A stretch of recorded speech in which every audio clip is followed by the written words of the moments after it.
Good morning and thank you for applying to the position. My name is Ron Hartman. Dude, man, it's like so nice to meet you. My name is Biggest Dickus. Did you just say your name was Biggest Dickus?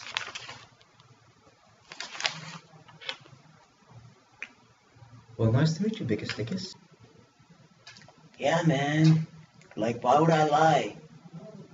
I take it that your family was a great fan of Monty Python. Yeah, man. That aside, do you mind if I ask you a few questions about your credentials and why you'd like to apply to this position? Dude, like, for sure, like, there's no issue with that. You know what I'm saying, bro?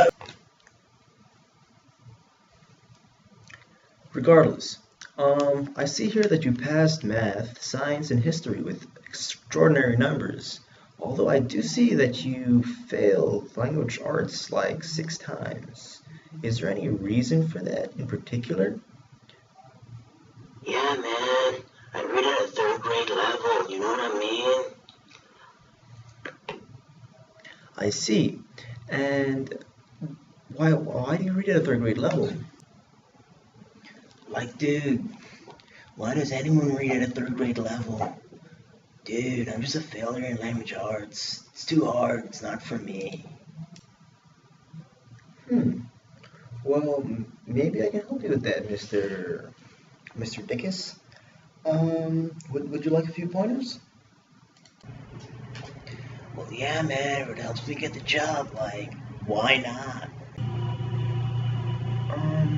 Well, sir, with that said, I can try my best to give you a few tips to get those grades up.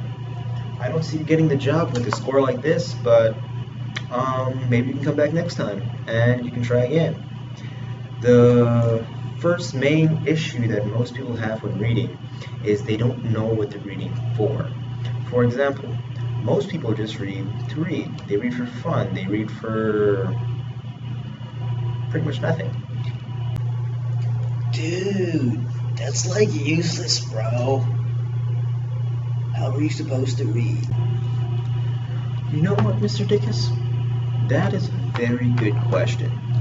There are 4 main ways to read: comprehension, rhetorical analysis, evaluative, and for fun. Wow, dude, can I like take a picture of that? That's like really useful information. Sir, you can't take pictures of verbal words that I just said. Oof. Regardless, putting that aside, there are a few strategies that I can give you to help engage yourself with reading. A few of the main ones would be annotate your reading, read it, and highlight unfamiliar words, circle key points, summarize the paragraphs in your margins, add key notes next to it, whatever helps you to go step by step through your reading when you're actually understanding it. Another strategy you could use is actually pre-reading it, which is actually reading it and looking for aids that the author might have used inside the text to help emphasize on a certain point. Yeah, those are a few you could use. Dude, that's like high grade quality dank information. My English professor, she once said that I can look at the introduction and conclusion to actually get the main points of the passage. Is that true? That was actually the smartest thing you said all day, Mr. Pathos. No offense to you. But yeah, those are very key points in reading for comprehension.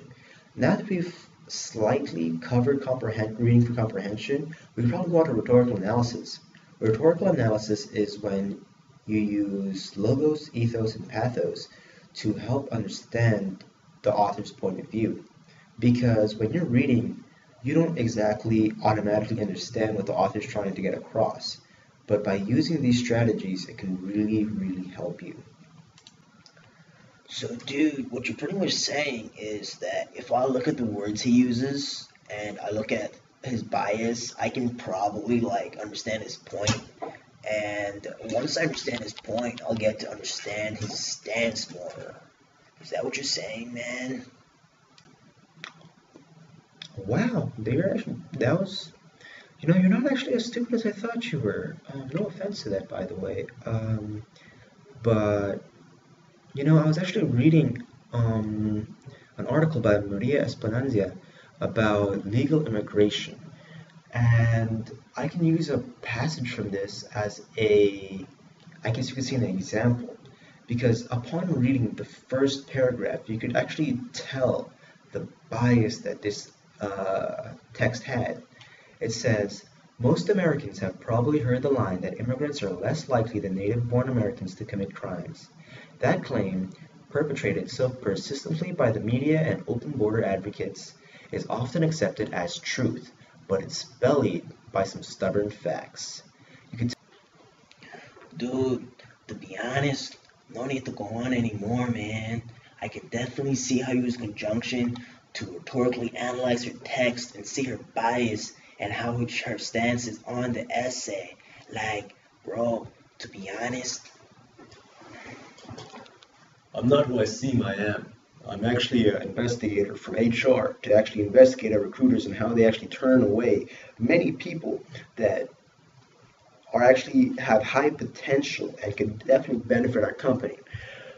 You actually just saved your own job, sir. I can definitely tell that an evaluative reading would be to evaluate and form your own opinion about what the author is actually saying, to actually connect and engage with that text. Son, you just saved your own job. You have a good one.